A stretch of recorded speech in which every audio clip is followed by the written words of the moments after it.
Good evening বন্ধুরা। তো দেখো চা করছি, সবার জন্য সন্ধে টন্ধে দেওয়া হয়ে গেছে। তো তোমাদের চলো কিছু কথা শেয়ার করি। আগে আমি যখন মানে আইবুড়ো ছিলাম, মানে বিয়ের আগে বা বিয়ের পরে, তখন আমি না নিজের যত্ন করতাম। কারণ আমার কাছে মনে হতো যে নিজের যত্ন করাটা খুব ইম্পর্ট্যান্ট একটা জিনিস।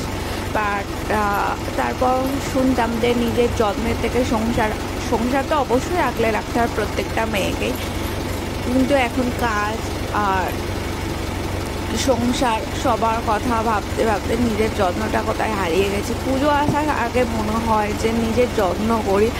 আর হ্যাঁ, সেই জন্যই বেশ কিছু আসার সময় জিনিস কিনে নিয়ে এসেছি।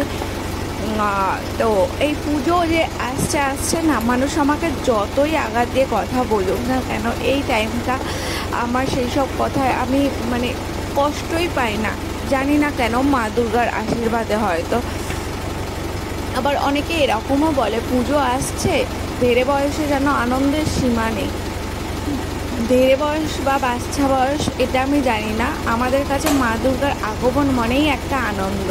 তো যাই হোক, তোমাদের সাথে কথা বলতে বলতে আমারও কাজ কমপ্লিট। তো টাটা, গুড নাইট।